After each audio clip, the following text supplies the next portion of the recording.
ഇന്ന് നമ്മൾ പഠിക്കാൻ പോകുന്നത് സോഷ്യൽ സയൻസ് ക്ലാസ് 5-ലെ ചാപ്റ്റർ 2 ആണ്, ഫുഡ് ആൻഡ് ഹ്യൂമൻ. അപ്പോൾ നമുക്ക് പാഠത്തിലേക്ക് പോകാം.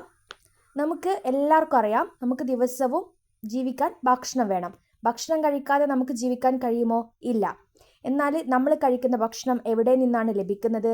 പഴയകാലത്തെ മനുഷ്യർ എന്താണ് ഭക്ഷിച്ചിരുന്നത്? ഭക്ഷണത്തിൻ്റെ ചരിത്രം എന്താണ്? ഇതൊക്കെയാണ് ഈ ചാപ്റ്ററിൽ നമ്മൾ പഠിക്കാൻ വേണ്ടി പോകുന്നത്.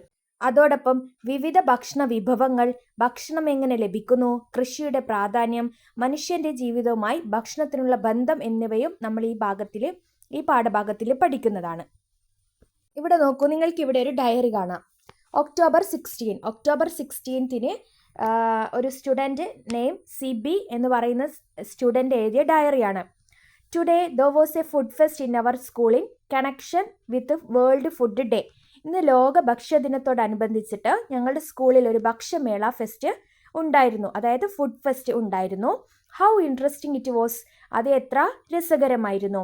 All of us bought different dishes as our teacher has instructed. Teacher പറഞ്ഞതുപോലെ ഞങ്ങൾ എല്ലാവരും വ്യത്യസ്തമായ ഭക്ഷണ വിഭവങ്ങൾ കൊണ്ടുപോകുന്നു. I visit every stall with my friends. ഞാൻ എൻ്റെ സുഹൃത്തുക്കളോടൊപ്പം എല്ലാ സ്റ്റാളുകളും സന്ദർശിച്ചു. What a variety of dishes, എത്രയോ വൈവിധ്യമാർന്ന വിഭവങ്ങളാണ്.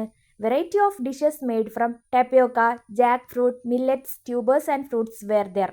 കപ്പ, ചക്ക, ചെറുധാന്യങ്ങൾ, കിഴങ്ങ് വർഗ്ഗങ്ങൾ, പഴങ്ങൾ എന്നിവ ഉപയോഗിച്ച് തയ്യാറാക്കിയ പലതരം വിഭവങ്ങൾ അവിടെ ഉണ്ടായിരുന്നു. Many food items like laddu, halwa, payasam, cakes, sweets and pickles were also there. മറ്റെന്തൊക്കെ ഉണ്ടായിരുന്നു? ലഡു, ഹൽവ, പായസം, കേക്ക്, മിഠായികൾ, അച്ചാറുകൾ എന്നിവയും അവിടെ ഉണ്ടായിരുന്നു. Oh, seeing all those my mouth വാട്ടേഡ്. അവയെല്ലാം കണ്ടപ്പോൾ എൻ്റെ വായിൽ വെള്ളം മൂറി. Then our class teacher also join us. പിന്നീട് ഞങ്ങളുടെ ക്ലാസ് ടീച്ചറും ഞങ്ങളോടൊപ്പം ചേർന്നു. Teacher bought us sweets and payasam. Teacher ഞങ്ങൾക്ക് മിഠായിയും പായസവും വാങ്ങിത്തന്നു. ഹൗ ടേസ്റ്റി ഇറ്റ് വാസ്, അത് എത്ര രുചികരമായിരുന്നു. These flavours still stay on my tongue. ആ രുചി ഇന്നും എൻ്റെ നാവിൽ തങ്ങി നിൽക്കുന്നത് പോലെ തോന്നുന്നു. Have you read the diary entry of a student named Sibi. Sibi എന്ന വിദ്യാർത്ഥിയുടെ ഡയറി കുറിപ്പ് നിങ്ങൾ വായിച്ചോ? What are the food items mentioned in the diary entry. ഡയറിയിൽ പറഞ്ഞിരിക്കുന്ന ഭക്ഷണ വിഭവങ്ങൾ എന്തൊക്കെയാണ്? അവിടെ നമുക്ക് ആൻസർ കൊടുക്കാനായിട്ടുണ്ട്. എന്തൊക്കെയാണ്? Tapioca, jackfruit, millets, tubers, fruits, laddu, halwa, payasam, cakes, sweets, pickles. ഇതാണല്ലേ. ഇനി താഴത്തെ ലൈന് നോക്കൂ. Beside these what are the other food items you have had. Prepare a list of them. ഇവ കൂടാതെ നിങ്ങൾ കഴിച്ചിട്ടുള്ള മറ്റ് ഭക്ഷണ വിഭവങ്ങളുടെ ഒരു പട്ടിക കൂടി തയ്യാറാക്കുക. എന്തൊക്കെ നമ്മൾക്ക് ആ പട്ടികയിൽ ഉൾപ്പെടുത്താൻ വേണ്ടി പറ്റും? ചോറ്, ദോശ, ഇഡ്ഡലി, അപ്പം, പുട്ട്, ചപ്പാത്തി, ബിരിയാണി, മുട്ട, പഴം, പാൽ ഒക്കെ നമ്മൾ കഴിക്കുന്ന ഫുഡ് ഐറ്റംസ് ആണ് അല്ലേ. അപ്പോൾ ആ ഒരു പട്ടിക തയ്യാറാക്കാനാണ് അവിടെ പറഞ്ഞിട്ടുള്ളത്. ഇനി നോക്കൂ, the food we eat has a very long history. നാം കഴിക്കുന്ന ഭക്ഷണത്തിന് വളരെ ദീർഘമായിട്ടുള്ളൊരു ചരിത്രമുണ്ട്. Don't you wish to know that history. ആ ചരിത്രം അറിയാൻ നിങ്ങൾക്ക് ആഗ്രഹമില്ലേ? ഒബ്റ്റൈനിങ് ഫുഡ്, ഭക്ഷണം തേടൽ. You know that food is one of the essential elements of human survival. മനുഷ്യൻ്റെ നിലനിൽപ്പിന് അത്യാവശ്യമായ ഘടകങ്ങളിലൊന്നാണ് ഭക്ഷണമെന്ന് നിങ്ങൾക്കറിയാം. All living things need food. എല്ലാ ജീവജാലങ്ങൾക്കും ഭക്ഷണം ആവശ്യമാണ്. Their food during early times was mainly leaves, fruits, tubers and grains. ആദ്യകാലത്ത് അവരുടെ പ്രധാന ഭക്ഷണം ഇലകളും പഴങ്ങളും കിഴങ്ങുകളും ധാന്യങ്ങളും എന്നിവയായിരുന്നു. Besides some creatures killed other creatures and had their food. അതുകൂടാതെ ചില ജീവികൾ മറ്റ് ജീവികളെ വേട്ടയാടി ഭക്ഷണമായിട്ട് ഉപയോഗിക്കുകയും ചെയ്തിരുന്നു. In the beginning humans were also like that. ആദ്യകാലത്ത് മനുഷ്യരും അങ്ങനെ തന്നെ ആയിരുന്നു. ഇനി ചാപ്റ്ററിൻ്റെ അങ്ങോട്ട് നമ്മൾ പഠിക്കാൻ പോകുന്നത് why food is essential for human beings, the food habits of early humans, how humans obtained food, the beginning of agriculture, hunting and gathering, different types of food, the importance of fruits, tubers and grains, the relationship between food and human life. ഇതൊക്കെയാണ് നമ്മൾ മുന്നോട്ട് പഠിക്കാൻ വേണ്ടി പോകുന്നത്. അതായത് ഭക്ഷണം മനുഷ്യന് എന്തുകൊണ്ട് ആവശ്യമാണ്, മനുഷ്യൻ്റെ ആദ്യകാല ഭക്ഷണ രീതി, ഭക്ഷണം എങ്ങനെ ലഭിക്കുന്നു, കൃഷിയുടെ തുടക്കം ആദ്യകാലത്ത് എങ്ങനെയായിരുന്നു, വേട്ടയാടലും ഭക്ഷണം ശേഖരിക്കലും, വിവിധ തരം ഭക്ഷണ വിഭവങ്ങൾ, പിന്നെ പഴങ്ങൾ, കിഴങ്ങുകൾ, ധാന്യങ്ങൾ എന്നിവയുടെ പ്രാധാന്യം, ഭക്ഷണത്തിന്റെ ചരിത്രവും മനുഷ്യ ജീവിതത്തിലെ മാറ്റങ്ങളും. Look at the picture. ഈ ചിത്രം നോക്കുക. Look at the picture given. Pictures given. ചിത്രത്തിൽ എന്താണ് കാണിക്കുന്നത്? ചിത്രത്തിൽ ഏർലി ഹ്യൂമൻസ്, അതായത് ആദ്യകാല മനുഷ്യർ എങ്ങനെയാണ് ഭക്ഷണം കണ്ടെത്തിയിരുന്നത് എന്നാണ് കാണിക്കുന്നത്. അന്നൊന്നും കൃഷിയോ കടകളോ ഉണ്ടായിരുന്നില്ല. അതിനാൽ അവരെ പ്രകൃതി ആശ്രയിച്ചായിരുന്നു ഭക്ഷണം കണ്ടെത്തിയിരുന്നത്, ഏർലി ഹ്യൂമൻസ്. പിക്ചർ 1 എന്താണ്? പിക്ചർ 1 എന്താണ് കാണുന്നത്? ചില ആളുകൾ കുന്തം ഉപയോഗിച്ച്, കുന്തം മീൻസ് സ്പിയർ, ഒരു മാനിനെ വേട്ടയാടുകയാണ്.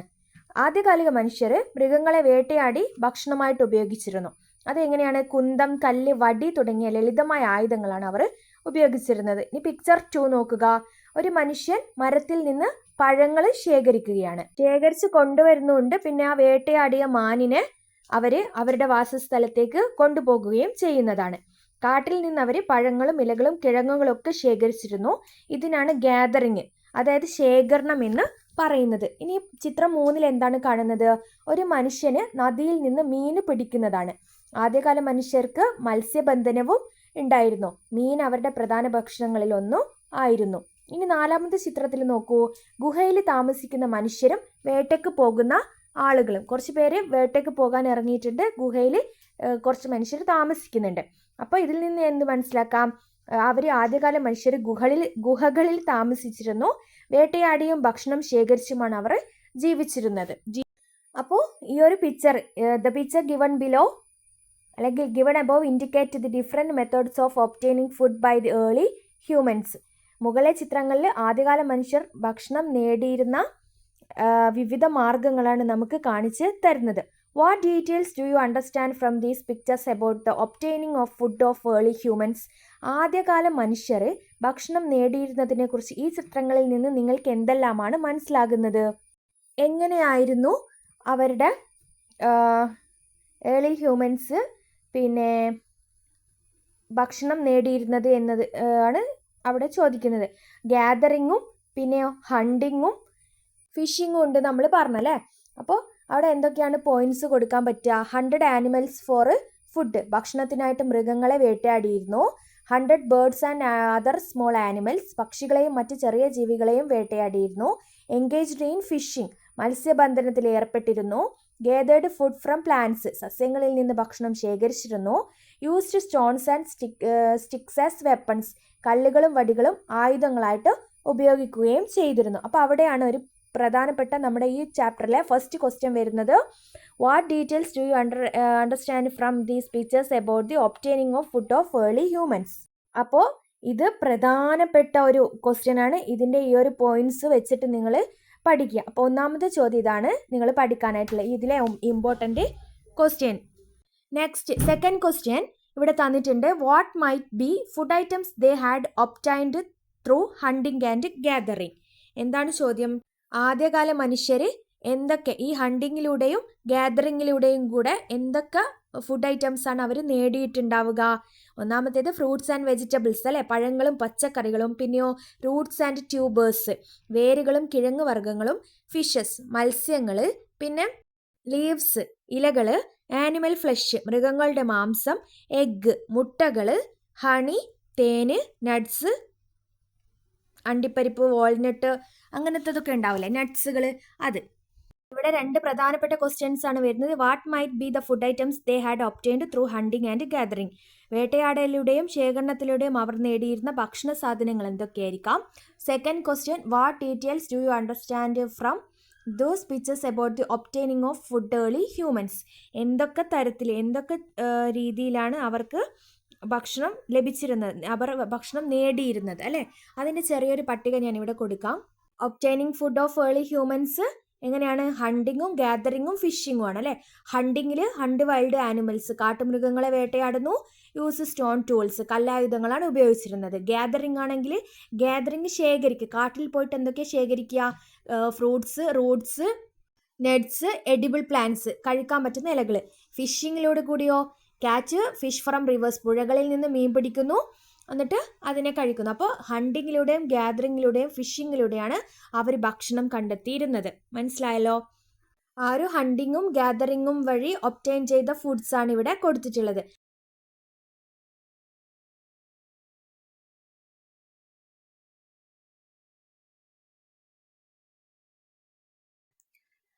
Fire production and control. ഫയറിനെ പറ്റിയിട്ടാണ്. Humans observed that fire was produced when the dry branches of trees rubbed against each other or against the surface of rocks. Thus, they learned that fire could be made by rubbing dry woods against rocks or by rubbing stones.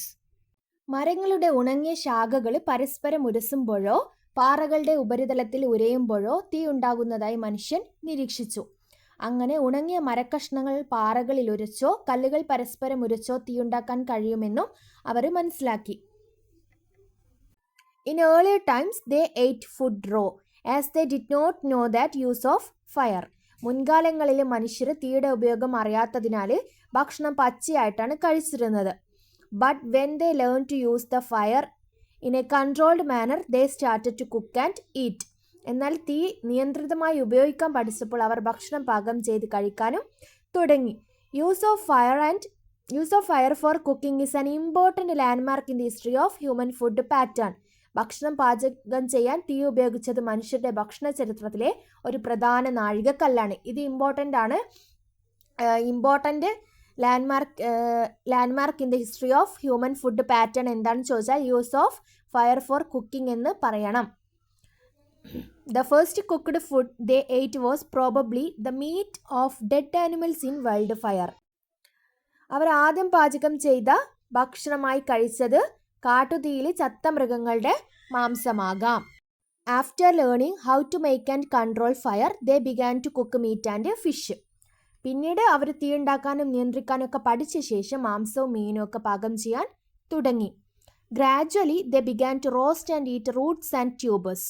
പോകെ ക്രമേണ കിഴങ്ങുകളും വേരുകളും ചുട്ട് കഴിക്കാനും അവർ തുടങ്ങി. That is how humans developed the culture of cooking and eating. അങ്ങനെയാണ് മനുഷ്യർ പാചകത്തിൻ്റെയും ഭക്ഷണശൈലിയുടെയും സംസ്കാരം രൂപപ്പെട്ടത്. The nomadic man hunted and gathered only the food the day later they were forced to find some other means to obtain food.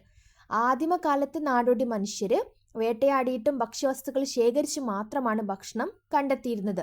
പിന്നീട് അവർ ഭക്ഷണം ലഭ്യമാക്കാൻ മറ്റു മാർഗങ്ങളും കണ്ടെത്തേണ്ട സാഹചര്യം ഉണ്ടായി. താഴെ ബോക്സിൽ നിങ്ങൾക്ക് കാണാം what were the possible conditions that forced early humans find other ways to obtain food. ഇവർക്ക് ഇങ്ങനെ ഭക്ഷ്യവസ്തുക്കൾ ലഭ്യമാക്കാൻ മറ്റു മാർഗങ്ങളും കണ്ടെത്തേണ്ട സാഹചര്യം ഉണ്ടായത് എന്തൊക്കെയാവാം എന്നാണ് ചോദ്യം. അപ്പോൾ ഇതാണ് നമ്മുടെ ഈ ചാപ്റ്ററിലെ തേർഡ് ക്വസ്റ്റ്യൻ, ഇമ്പോർട്ടൻ്റ് ആയിട്ടുള്ള ക്വസ്റ്റ്യൻ. ഇവിടെ നിന്ന് വരുന്ന ക്വസ്റ്റ്യൻ ഇതാണ്. സാഹചര്യങ്ങളാണ് നമ്മളിവിടെ കൊടുത്തിട്ടുള്ളത്. ഒന്നാമത്തേത് നാച്ചുറൽ ഡയാസ്റ്റേഴ്സ്, പ്രകൃതി ദുരന്തങ്ങൾ. Floods or droughts destroyed existing food sources. വെള്ളപ്പൊക്കം അല്ലെങ്കിൽ വരൾച്ച നിലവിലുള്ള ഭക്ഷ്യസ്രോതസ്സുകളെ നശിപ്പിച്ചു. പിന്നെയോ റൈസ് ഇൻ പോപ്പുലേഷൻ, ജനസംഖ്യയിലെ വർധനവ്. Existing food was insufficient for the increased number of people. വർദ്ധിച്ചു വരുന്ന ജനസംഖ്യയ്ക്ക് നിലവിലുള്ള ഭക്ഷണം മതിയാകാതെ വന്നു. എൻവിറോൺമെൻറ്റൽ ചേഞ്ച്, പരിസ്ഥിതി വ്യതിയാനം. Changing climate caused existing flora and fauna to disappear. കാലാവസ്ഥ വ്യതിയാനം കാരണം നിലവിലുള്ള സസ്യജാലങ്ങളും ജന്തുക്കളൊക്കെ അപ്രത്യക്ഷിതമായി.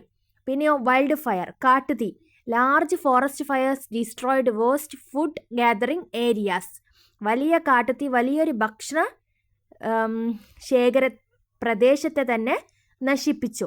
സ്കേസിറ്റി ഓഫ് ഫുഡ്, ഭക്ഷണക്ഷാമം. Constant hunting and gathering depleted resources in region. തുടർച്ചയായ നായാട്ടും ശേഖരണവും ഒരു പ്രദേശത്തെ വിഭവങ്ങൾ ഇല്ലാതാക്കി. അപ്പോൾ ആ ക്വസ്റ്റ്യൻ്റെ ആൻസറാണ് ഇതൊക്കെ. പോയിന്റ്സ് ആണ് നിങ്ങളോട് എഴുതാൻ വേണ്ടി പറഞ്ഞിട്ടുള്ളത്. അപ്പോൾ points: scarcity of food, rice in population, environmental changes, lack of food facility storage, climate change, wild fire. ഇതൊക്കെയാണ് ആദിമ മനുഷ്യർ ഭക്ഷണം ലഭിക്കാൻ വേണ്ടിയിട്ട് മറ്റു വഴികൾ തേടാനുണ്ടായ കാരണങ്ങൾ. ഫുഡ് പ്രൊഡക്ഷൻ, ഭക്ഷ്യ ഉൽപാദനം. Over a period of time humans started domesticating animals and nurturing plants for their daily food. Initially, they domesticated sheep and goats for food. കാലക്രമേണ മനുഷ്യർ അവരുടെ ദൈനംദിന ഭക്ഷണത്തിനായിട്ട് മൃഗങ്ങളെ ഇണക്കി വളർത്താനും സസ്യങ്ങളെ വളർത്തിപ്പോറ്റാനും തുടങ്ങി. തുടക്കത്തിൽ അവർ ഭക്ഷണ ആവശ്യത്തിനായിട്ട് ആടുകളെയും ചെമ്മരിയാടുകളെയും ഇണക്കി വളർത്തി. Dog was the first animal domesticated by humans. നായയാണ് മനുഷ്യൻ ആദ്യമായി ഇണക്കി വളർത്തിയ മൃഗം. Because since dogs was easily tamable they were used for watching and hunting. ആ നായകളെ എളുപ്പത്തിൽ പരിശീലിപ്പിക്കാനും ഇണക്കാനും കഴിയുന്നതിനാൽ കാവൽ നിൽക്കുന്നതിനും വേട്ടയാടുന്നതിനും അവയെ ഉപയോഗിച്ചു. However with the spread of agriculture, പിന്നീട് കൃഷി വ്യാപകമായതോടെ human started to domesticate other animals for food and other needs. ഭക്ഷണത്തിനും മറ്റ് ആവശ്യങ്ങൾക്കുമായി മനുഷ്യർ മറ്റ് മൃഗങ്ങളെയും ഇണക്കി വളർത്താൻ വേണ്ടി തുടങ്ങി. നിങ്ങൾക്ക് നെക്സ്റ്റ് ഇമ്പോർട്ടൻറ്റ് ക്വസ്റ്റ്യൻ വരുന്നത്, ശ്രദ്ധിക്കുക. What were the changes brought about in human life following the domestication of animals and plants? How did they rear plants? മൃഗങ്ങളെയും സസ്യങ്ങളെയും ഇണക്കി വളർത്തിയതിനെ തുടർന്ന് മനുഷ്യജീവിതത്തിൽ എന്തെല്ലാം മാറ്റങ്ങളാണ് ഉണ്ടായത്? സസ്യങ്ങൾ അവരെ എങ്ങനെയാണ് വളർത്തിയെടുത്തത് എന്നൊക്കെ നമുക്ക്. First one, domestication of animals and plants allowed people to produce more food. മനുഷ്യര് മൃഗങ്ങളെ വളർത്താനും സസ്യങ്ങൾ ഉൽപ്പാദിപ്പിക്കാനും തുടങ്ങിയതോടെ അവർക്ക് ഭക്ഷണ വിഭവങ്ങൾ അധികമായിട്ട് കിട്ടി തുടങ്ങി. അതെങ്ങനെയാണ്? മൃഗങ്ങളെ വളർത്തി പരിപാലിക്കുന്നതിലൂടെ അവർക്ക് മൃഗങ്ങളിൽ നിന്നുള്ള മീറ്റ്, എഗ്ഗ്, മിൽക്ക് ഒക്കെ ലഭിക്കും അല്ലേ. പിന്നെ സസ്യങ്ങളിൽ നിന്നുള്ള ആ ഒരു ഇതും ലഭിച്ചു. Second one, they could stay in one place and build permanent house. അവരാദ്യമൊക്കെ ഇങ്ങനെ അലഞ്ഞു തിരിഞ്ഞ് നടക്കുന്നത് കൊണ്ട് അവർക്ക് എന്തുണ്ടായിരുന്നില്ല, ഒരു പെർമനന്റ് ഹോംസ് ഉണ്ടായിരുന്നില്ല. ഇപ്പോൾ അവരൊരു സ്ഥിരമായിട്ട് വീട് വെച്ച് ഒരു സ്ഥിര താമസം ഉറപ്പാക്കി. മൂന്നാമത്തേത്, domestication of animals helped farming work easier. പിന്നെ മൃഗങ്ങളെ വളർത്തുന്നത് കൊണ്ട് അവരുടെ കൃഷി കുറച്ചുകൂടി ഈസിയായി. ആ മൃഗങ്ങളെ ഉപയോഗിച്ച് അവർക്ക് നിലമുഴുതാനും മറ്റൊക്കെ സഹായകമായി. Next one, setting in one place led to development of villages and cities. ഒരിടത്ത് തന്നെ സ്ഥിരമായിട്ട് താമസം അവർ തുടങ്ങിയപ്പോൾ അവിടെ കടകൾ, കൃഷികൾ, വീടുകളൊക്കെ കൂടുതലായി. പിന്നെ അതൊരു ഗ്രാമമായി, നഗരമായി വികസിച്ചു. Early humans might have started thinking about agriculture when they noticed seedlings sprouting from discarded food items. ആദ്യകാല മനുഷ്യർ ഉപേക്ഷിച്ച ഭക്ഷണ സാധനങ്ങളിൽ നിന്ന് വിത്തുകൾ മുളയ്ക്കുന്നത് കണ്ടപ്പോഴായിരിക്കാം കൃഷിയെക്കുറിച്ച് ചിന്തിക്കാൻ തുടങ്ങിയത്. If the seeds were left on the rock they would dry out. If put in water they would get rotten. എങ്ങനെയാണ്? അവർ ആ ഒരു വിത്തുകൾ പാറപ്പുറത്ത് കിടന്നാൽ ഉണങ്ങിപ്പോകുമെന്നും വെള്ളത്തിൽ കിടന്നാൽ ചീഞ്ഞു പോകുമെന്നും മനസ്സിലാക്കി. However, humans learned that seeds germinate in moist and warm soil. പിന്നെ എന്താണ് മനസ്സിലാക്കിയത്? നനവുള്ളതും ചൂടുള്ളതുമായ മണ്ണിലാണ് വിത്തുകൾ മുളയ്ക്കുന്നതെന്ന് മനുഷ്യർ തിരിച്ചറിഞ്ഞു.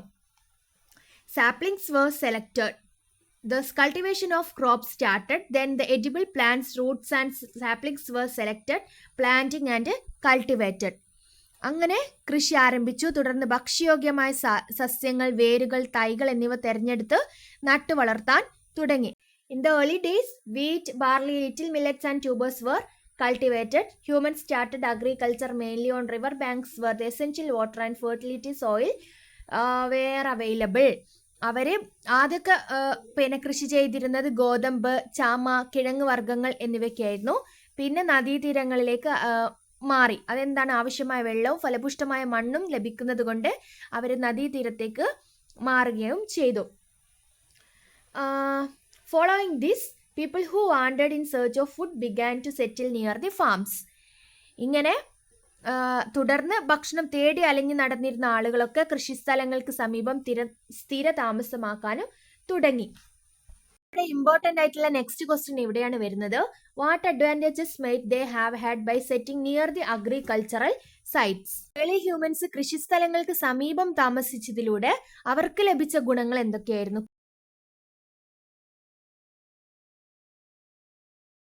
ഒന്നാമത്തെ നമുക്കിവിടെ കാണാം, they could protect the agricultural sites. അങ്ങനെ പറഞ്ഞാൽ എന്താണ്? കൃഷിയിടത്തിന് സമീപം താമസിച്ചതിനാൽ വിളകളെ കാട്ടുമൃഗങ്ങളിൽ നിന്നും കള്ളന്മാരിൽ നിന്നും സംരക്ഷിക്കാൻ അവർക്ക് സാധിച്ചു. വിളകൾ നശിക്കാതെ സുരക്ഷിതമായി വളർത്താൻ ഇത് സഹായിച്ചു. രണ്ടാമത്തേത് എന്താണ്? There was no need to wander around in search of food. ഭക്ഷണം തേടി അലഞ്ഞു നടക്കേണ്ട ആവശ്യമില്ലാതായി. മുമ്പ് മനുഷ്യർ ഭക്ഷണത്തിനായിട്ട് സ്ഥലങ്ങളിൽ നിന്ന് സ്ഥലങ്ങളിലേക്ക് സഞ്ചരിക്കേണ്ടി വന്നിരുന്നു അല്ലേ? അപ്പോൾ കൃഷി ആരംഭിച്ചതോടെ ആവശ്യം ഭക്ഷണം സ്വന്തം കൃഷിയിടത്തിൽ നിന്ന് ലഭിച്ചതിനാൽ അലയേണ്ട സാഹചര്യം ഇല്ലാതായി. മൂന്നാമത്തേതോ availability of food items increased. എങ്ങനെ? കൃഷിയിലൂടെ ധാന്യങ്ങളും പച്ചക്കറികളും കിഴങ്ങുവർഗ്ഗങ്ങളും കൂടുതൽ അളവിൽ ഉൽപ്പാദിപ്പിക്കാൻ അവർക്ക് കഴിഞ്ഞു. അതിനാൽ ഒരുപാട് ഭക്ഷണം അവർക്ക് ലഭിച്ചു. പിന്നെയോ കൃഷി മാത്രമല്ല, മൃഗങ്ങളെ പരിപാലിക്കുന്നത് കൊണ്ട് അവരിൽ നിന്ന് എഗ്ഗ്, മിൽക്ക് അങ്ങനെയുള്ള ഫുഡും ഐറ്റംസും അവർക്ക് ലഭിക്കാൻ വേണ്ടി തുടങ്ങി. Get more time to rest 4th പോയിന്റാണ്. ഭക്ഷണം തേടി ദിവസങ്ങളോളം സഞ്ചരിക്കേണ്ട ആവശ്യമില്ലാതായതിനാൽ മനുഷ്യർക്ക് കൂടുതൽ സമയം ലഭിച്ചു. ആ സമയം വീടുകൾ നിർമ്മിക്കാനും ഉപകരണങ്ങൾ ഉണ്ടാക്കാനും വേണ്ടിയിട്ടൊക്കെയാണ് അവർ ശ്രമിച്ചത്. പക്ഷെങ്കിൽ അവിടെ get more time to rest, നല്ല റെസ്റ്റിന് വിശ്രമത്തിനുള്ള സമയം ലഭിച്ചു. 5th ആണ് എന്ത്? Started social life. Started social life എന്ന് പറഞ്ഞാൽ എന്താണ്? സാമൂഹിക ഇടപെടലും ഒക്കെ വർദ്ധിച്ചു. ഈ 5 പോയിന്റ്സും പ്രധാനമായിട്ടും പഠിച്ചിരിക്കണം. What advantages made they have had by setting near the agricultural sites? അതാണ് ക്വസ്റ്റ്യൻ. നെക്സ്റ്റ് ക്വസ്റ്റ്യൻ കാണാം. How might river banks have helped early humans to settle? Discuss. നദീതീരങ്ങൾ ആദ്യകാല മനുഷ്യർക്ക് സ്ഥിരതാമസിക്കാൻ എങ്ങനെ സഹായിച്ചു? നദീതീരങ്ങളിലേക്ക് അവർ സ്ഥിരതാമസത്തിന് പോയല്ലോ. കൃഷിയും ഒക്കെ അങ്ങോട്ടേക്ക് മാറി അവിടെ അവർ താമസമാക്കാനും തുടങ്ങി. അത് എങ്ങനെയൊക്കെ അവരെ ഹെൽപ്പ് ചെയ്തു? അപ്പോൾ first point, favourable conditions for agriculture. Favourable condition ആയത് വെള്ളത്തിൻ്റെയും മേക്കൽ മണ്ണിൻ്റെയും ലഭ്യത കാരണം ആദ്യ മനുഷ്യർക്ക് എളുപ്പത്തിൽ അവിടെ കൃഷി ചെയ്യാനും സ്ഥിരമായി വിളവെടുക്കാനും സാധിച്ചു. പിന്നെ അവൈലബിലിറ്റി ഓഫ് വാട്ടർ. നദീതീരങ്ങളിൽ വർഷം മുഴുവൻ വെള്ളം ലഭ്യമായിരുന്നതിനാൽ കുടിക്കാനും പാചകം ചെയ്യാനും കൃഷിക്കും മൃഗങ്ങളെ വളർത്താനും ഈ വെള്ളം അവർക്ക് ഉപയോഗിക്കാൻ കഴിഞ്ഞു. പിന്നെ ഫേവറബിൾ ക്ലൈമറ്റ്, അനുയോജ്യമായ കാലാവസ്ഥ. നദീതീരങ്ങളിൽ കഠിനമായ ചൂടോ തണുപ്പോ ഇല്ലാത്ത മിതമായ കാലാവസ്ഥ ലഭിക്കുന്നതിനാൽ ജീവിക്കാനും എളുപ്പമായിരുന്നു. മൂന്നാമത്തേത് ഫെർട്ടിലിറ്റി ഓഫ് സോയിൽ, ഫലപുഷ്ടമായ മണ്ണാണ്. നദികൾ കൊണ്ടുവന്ന ഏക്കൽ മണ്ണ് വളരെ ഫലപുഷ്ടമായിരുന്നു. അതിനാൽ വിളകൾ നന്നായി വളരുകയും കൂടുതൽ ഭക്ഷ്യവിളകൾ ഉൽപ്പാദിപ്പിക്കാനും സഹായിച്ചു. പിന്നെ പ്ലെന്റി ഓഫ് ഫുഡ്, ധാരാളം ആഹാരം. കൃഷിയിലൂടെ ധാന്യങ്ങളും പച്ചക്കറികളും ലഭിച്ചതോടെ നദികളിൽ നിന്ന് മത്സ്യവും അവർക്ക് ലഭിച്ചു. അതിനാൽ ഭക്ഷണത്തിന് കുറവും ഉണ്ടായിട്ടില്ല. Storage of food items. Early humans gathered their food only for their day-to-day life. ആദ്യകാല മനുഷ്യർ അവരുടെ ദൈനംദിന ആവശ്യത്തിനുള്ള ഭക്ഷണം മാത്രമാണ് ശേഖരിച്ചിരുന്നത്. But with the advancement of agriculture human got more food than they needed. കൃഷി വികസിച്ചതോടെ ആവശ്യത്തിലധികം ഭക്ഷണം അവർക്ക് ലഭിക്കാൻ തുടങ്ങി. Special facilities were needed to store what was. ദിവസേന ഉപയോഗിച്ച ശേഷവും ബാക്കിയാവുന്ന ഭക്ഷ്യവസ്തുക്കൾ സൂക്ഷിക്കാൻ പ്രത്യേക സൗകര്യങ്ങൾ അവർക്ക് ആവശ്യമായിട്ട് വന്നു. What would they have use to store excess food? അങ്ങനെ അധികമായി ലഭിച്ച ഭക്ഷണം സൂക്ഷിക്കാൻ അവർ അന്ന് ഉപയോഗിച്ചത് എന്തൊക്കെയാവാം? ഇപ്പം നമുക്കറിയാം, ഇപ്പോൾ നമ്മൾ ഫുഡ് ലെഫ്റ്റ് ഓവർ വന്നാൽ നമ്മൾ പ്ലാസ്റ്റിക് കണ്ടെയ്നേഴ്സിലും ഒക്കെ ആക്കിയിട്ട് അല്ലെങ്കിൽ വേറൊരു അടപ്പുള്ള പാത്രത്തിലാക്കി ആക്കിയിട്ട് നമ്മൾക്ക് ഇലക്ട്രിക് വേണമെങ്കിൽ സ്റ്റോറേജ് ചെയ്യാൻ ഫ്രിഡ്ജുകളുണ്ട്, അല്ലെങ്കിൽ ഒരുപാട് പാത്രങ്ങളുണ്ട് അല്ലേ? ഓരോ തരത്തിലും ഓരോ ഇതിലുള്ള പാത്രങ്ങളുണ്ട്. എന്നാൽ അവരെന്താണ് ചെയ്തിരുന്നത്? എവിടെയാണ് സൂക്ഷിച്ചത്? ഒന്ന് പോട്രി മീൻസ് മൺപാത്രങ്ങൾ. പിന്നെ bags made of animal skin, മൃഗങ്ങളുടെ തോലുകൊണ്ട് നിർമ്മിച്ച സഞ്ചികൾ. പിന്നെയോ basket made of bamboo reed, മുള കൊണ്ട് നിർമ്മിച്ച കൊട്ടകൾ. വുഡൻ വെസൽസ്, മരപാത്രങ്ങൾ. ആനിമൽ ഷെൽ, മൃഗങ്ങളുടെ ചിപ്പികൾ. പിന്നെയോ ക്ലേ പോട്ട്, മൺകുടങ്ങൾ. ഇത്രയായിട്ട് നമുക്ക് പറയാം. Basket woven from grass and leaves, പുല്ലും ഇലകളും കാട്ടുപുല്ലും ഇലകളും വള്ളികളൊക്കെ ഉപയോഗിച്ചിട്ട് ചെറിയ കൊട്ടകൾ ഉണ്ടാക്കിയിട്ട് പഴങ്ങളും വിത്തുകളൊക്കെ അവയ്ക്ക് അതിൽ വെക്കാമല്ലോ. പിന്നെ അണ്ടർഗ്രൗണ്ടഡ് പിറ്റ്സ്, നിലത്തുണ്ടാക്കിയ കുഴികൾ, മണ്ണിൽ ആഴത്തിൽ കുഴികൾ ഉണ്ടാക്കിയിട്ട് അതിൽ ഈർപ്പം തട്ടാതെ അതിൽ വെക്കുന്നു. അപ്പോൾ ഇതൊക്കെയാണ് ഇവർ യൂസ് ചെയ്ത storage. Early agricultural tools. The earliest agricultural tools used by humans were sticks, stones, horns and bones. These tools were used to fill the soil and so the seeds. മനുഷ്യർ ആദ്യം ഉപയോഗിച്ചിരുന്ന ഉപകരണങ്ങൾ കാർഷിക ഉപകരണങ്ങൾ വടികളും കല്ലുകളും കൊമ്പുകളും അസ്ഥികളുമായിരുന്നു. ഈ ഉപകരണങ്ങൾ ഉപയോഗിച്ച് മണ്ണിളക്കാനും വിത്ത് വിതയ്ക്കാനും അവർ ഉപയോഗിച്ചു.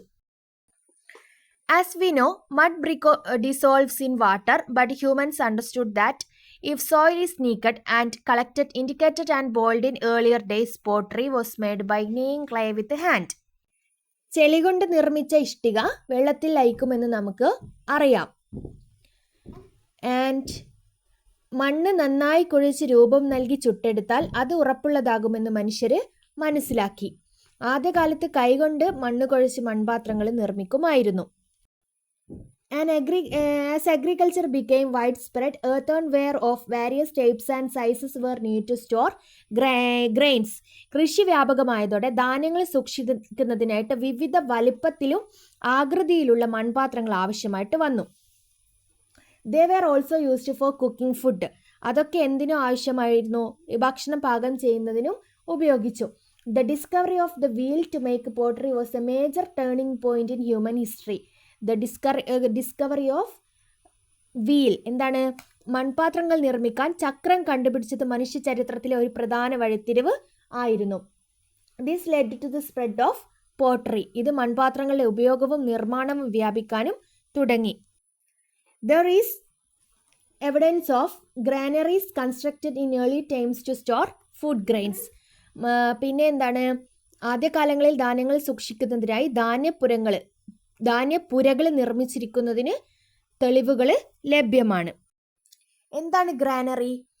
The Indus Valley civilization or Harappan civilization was a river valley civilization that exists in ancient India. Sindhu നദീതട സംസ്കാരം അല്ലെങ്കിൽ ഹാരപ്പൻ സിവിലൈസേഷൻ പുരാതന ഇന്ത്യയിലെ ഒരു നദീതട നാഗരികതയായിരുന്നു. ഈ നാഗരികതയുടെ ഏറ്റവും പ്രധാനപ്പെട്ട സവിശേഷത ഒന്നാണ് ധാന്യപ്പുര. അവ ഇഷ്ടിക കൊണ്ടാണ് നിർമ്മിച്ചിരുന്നത്. ദൂരെയുള്ള ഗ്രാമങ്ങളിൽ നിന്ന് കൊണ്ടുവന്ന ധാന്യങ്ങൾ ഈ ധാന്യപ്പുരയിൽ സൂക്ഷിക്കുകയും ചെയ്തിരുന്നു. അപ്പോൾ ഈ ഒരു ധാന്യപ്പുരക്കാണ് എന്ത് പറയുന്നത്? ഗ്രാനറി. ഫുഡ് സ്റ്റോർ ചെയ്ത് വെക്കുന്ന ഒരു വലിയ ഇതിനാണ് ഗ്രാനറി എന്ന് പറയുന്നത്. Big jars named bharani and large wooden bins named pathayam were used in our place to store grains. നമ്മുടെ നാട്ടിൽ ധാന്യങ്ങൾ സൂക്ഷിക്കാൻ ഭരണി എന്ന വലിയ മൺപാത്രങ്ങളും പത്തായം എന്ന വലിയ പെട്ടികളും ഉപയോഗിച്ചിരുന്നു. ആ കാലഘട്ടത്തിൽ ആളുകൾ ഉപയോഗിച്ചിരുന്ന മറ്റ് ഭക്ഷ്യ സംഭരണ മാർഗങ്ങളെക്കുറിച്ച് വീട്ടിലെ മുതിർന്നവരോട് ചോദിക്കാം എന്നൊക്കെയാണ് ഇതിൽ പറയുന്നത്. Methods might have been adopted the people of the age. Ask your elders about them. ഇവിടെ തന്നിട്ടുള്ള ചിത്രം കണ്ടില്ലേ? ഗ്രാനറി, പിന്നെ മൺഭരണികൾ, പത്തായം, ഇതൊക്കെയാണ് ആ പറഞ്ഞ ചിത്രം. താഴെ ഒരു ചോദ്യം നോക്കൂ. ഇതിലെ മറ്റൊരു നെക്സ്റ്റ് ഇമ്പോർട്ടൻറ്റ് ക്വസ്റ്റ്യൻ ആണ്. What kind of vessels are used in your homes for cooking and storing food? നിങ്ങളുടെ വീട്ടിൽ എന്തൊക്കെയാണ് വീട്ടിൽ ഭക്ഷണം പാചകം ചെയ്യാനും അത് സൂക്ഷിച്ചു വെക്കാനും എന്തൊക്കെ തരത്തിലുള്ള പാത്രങ്ങളാണ് ഉപയോഗിക്കുന്നത് എന്നുള്ളതാണ്. എന്തൊക്കെ പാത്രങ്ങളാണ് യൂസ് ചെയ്യുക? ഒന്ന്, എർത്തേൺ പോട്ട്സ്, മൺപാത്രങ്ങൾ, മീൻകറിയും പരമ്പരാഗത വിഭവങ്ങളും ഉണ്ടാക്കാനായിട്ട് ഉപയോഗിക്കുന്നത്. പിന്നെ സ്റ്റെയിൻലെസ് സ്റ്റീൽ ആൻഡ് അലൂമിനിയം, സ്റ്റീലും അലൂമിനിയവും. പിന്നെയോ സ്റ്റെയിൻലെസ് സ്റ്റീൽ ആൻഡ് കണ്ടെയ്നേഴ്സ്, അരിയും ധാന്യങ്ങളും പയർവർഗ്ഗങ്ങളും എന്നിവ ഈർപ്പം തട്ടാതെ വെക്കാൻ വേണ്ടിയിട്ട്. പിന്നെ ഗ്ലാസ് ഭരണികളിലാണ് നമ്മൾ അച്ചാറുകളൊക്കെ ഇട്ട് വെക്കുന്നത്. പിന്നെ കാസ്റ്റ് അയൺ പാൻസ്, ഇരുമ്പ് ചട്ടികൾ. പിന്നെയോ clay jars or earthenware, മൺഭരണികളും അതിൻ്റെ അടപ്പുള്ള പാത്രങ്ങളും. പിന്നെ എന്താണ്? ബ്രാസ് ആൻഡ് കോപ്പർ, ഓട്ടുപാത്രങ്ങളും ചെമ്പ് പാത്രങ്ങളും. പ്ലാസ്റ്റിക് കണ്ടെയ്നേഴ്സ്, ഇങ്ങനത്തെ കണ്ടെയ്നേഴ്സ് ഒക്കെയാണ് നമ്മൾ വീടുകളിൽ യൂസ് ചെയ്യുന്നത്. Did early humans simply store excess food items for later use only? No, അല്ലേ? എക്സ്ചേഞ്ച് ഓഫ് ഫുഡ്സ് ഐറ്റംസ് എന്ന് പറഞ്ഞാൽ ഭക്ഷ്യവസ്തുക്കളുടെ കൈമാറ്റം. അപ്പോൾ ആദ്യകാല മനുഷ്യർ ആവശ്യത്തിലധികം ലഭിച്ച ഭക്ഷണം പിന്നീട് ഉപയോഗിക്കാൻ മാത്രം അല്ല സൂക്ഷിച്ചിരുന്നത്. The excess food was not only stored for later use but also exchanged with those in need. ആവശ്യത്തിലധികം ലഭിച്ച ഭക്ഷണം പിന്നീട് ഉപയോഗിക്കാൻ സൂക്ഷിക്കുക മാത്രം ചെയ്തത്, അത് ആവശ്യമുള്ള മറ്റുള്ളവരുമായിട്ട് കൈമാറ്റം ചെയ്യുകയും ചെയ്തു. How could such exchanges have taken place? ഇത്തരം കൈമാറ്റങ്ങൾ എങ്ങനെയായിരിക്കാം നടന്നത്? In order to get what they needed, each one exchanged the goods they had stored with others. തങ്ങൾക്ക് ആവശ്യമായ സാധനങ്ങൾ ലഭിക്കുന്നതിനുമായി ഓരോരുത്തരും തങ്ങൾ ശേഖരിച്ചോ ഉൽപ്പാദിപ്പിച്ചോ ഉണ്ടായിരുന്ന വസ്തുക്കൾ മറ്റുള്ളവരുടെ വസ്തുക്കളുമായിട്ട് കൈമാറ്റം ചെയ്തു. ഇങ്ങനെയാണ് ആദ്യകാലത്ത് വസ്തു കൈമാറ്റ സമ്പ്രദായം അല്ലെങ്കിൽ ബാർട്ടർ സിസ്റ്റം നിലവിൽ വന്നത്. ഓക്കെ, ഇനി ആ ബാർട്ടർ സിസ്റ്റത്തിനെ കുറിച്ച് നമുക്ക് അടുത്ത പേജിൽ പഠിക്കാനായിട്ടുണ്ട്. Exchange of food items in South India. Literally, works of the Sangam age indicate that exchange of food items exists in South India about 1500 years ago. ഏകദേശം 1500 വർഷങ്ങൾക്ക് മുമ്പ് തന്നെ ദക്ഷിണേന്ത്യയിലെ ഭക്ഷ്യവസ്തുക്കളുടെ കൈമാറ്റം നടന്നിരുന്നതായി സംഘകാല സാഹിത്യകൃതികൾ സൂചിപ്പിക്കുന്നു. People in each region exchanged the food they collected with those in other regions and received what they needed from them.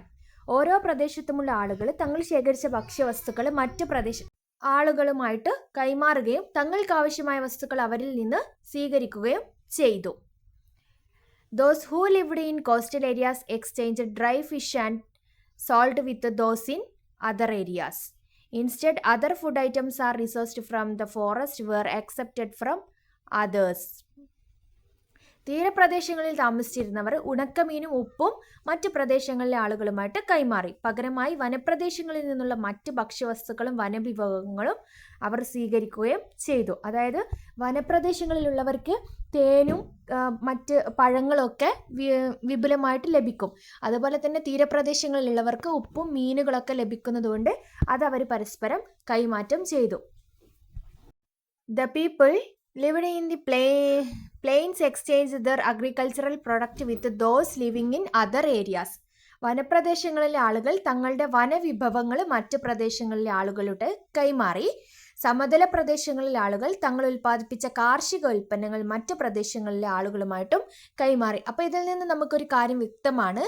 ഓരോ വിഭാഗം അല്ലെങ്കിൽ ഓരോ ആൾക്കാരും ഓരോ കൃഷിയാണ് ചെയ്തുകൊണ്ടിരുന്നത്. ഒരാൾ പച്ചക്കറിയാണെങ്കിൽ ഒരാൾ വേറെ കാർഷികത്തിൽ തന്നെ മറ്റൊരു കൃഷിയാണ് ചെയ്തത്.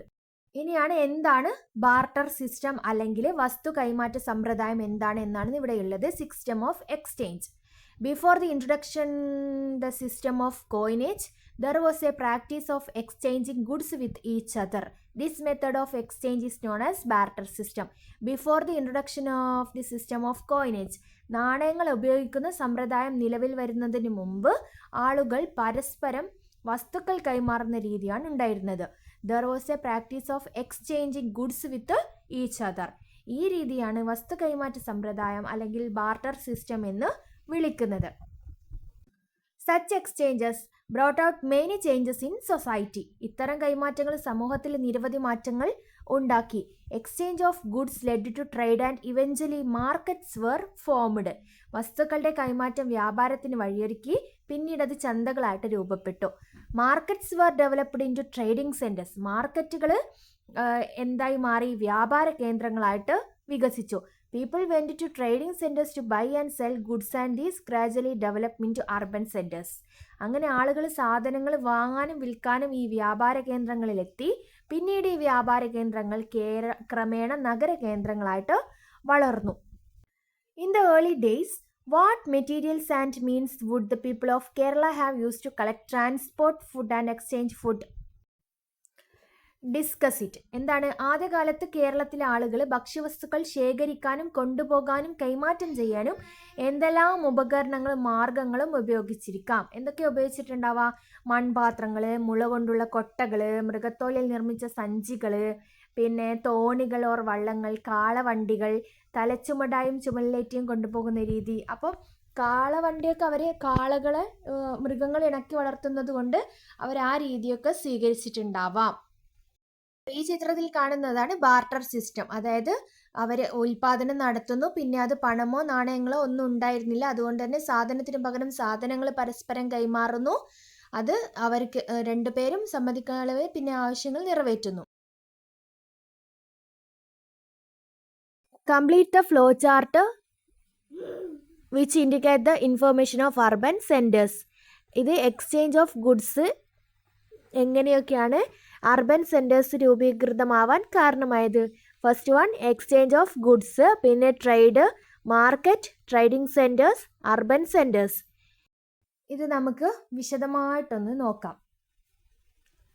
അതായത് ആദ്യകാലത്ത് മനുഷ്യർ ഓരോ പ്രദേശത്തും വ്യത്യസ്തമായ ഭക്ഷ്യവസ്തുക്കളാണ് ഉൽപ്പാദിച്ചിരുന്നത്. കടൽ തീരങ്ങളിൽ താമസിച്ചിരുന്നവർ ഉണക്കമീനും ഉപ്പും ധാരാളമായി ലഭിച്ചു. അതുപോലെ വനപ്രദേശങ്ങളിൽ താമസിച്ചവർക്ക് തേൻ, മുള, ഔഷധ സസ്യങ്ങൾ, പഴങ്ങൾ എന്നിവ വനവിഭവങ്ങളും ധാരാളം ലഭിച്ചു. ഇനി സമതല പ്രദേശങ്ങളിലെ ആളുകൾ നെല്ല്, ഗോതമ്പ്, ചാമ, പച്ചക്കറികൾ തുടങ്ങിയ കാർഷിക വിളകൾ കൃഷി ചെയ്തിരുന്നു. അപ്പോൾ ഇവരെന്ത് ചെയ്യുന്നു? കടൽ തീരത്തുള്ള ഒരാൾ ഉണക്കമീനും ഉപ്പും നൽകി പകരം അരി വാങ്ങുന്നു. ഇനി വനപ്രദേശമുള്ള ഒരാൾ തേനും വനവിഭവങ്ങളും നൽകി പകരം ധാന്യങ്ങൾ വാങ്ങുന്നു. അവർക്ക് ധാന്യങ്ങൾ ലഭിക്കില്ലല്ലോ.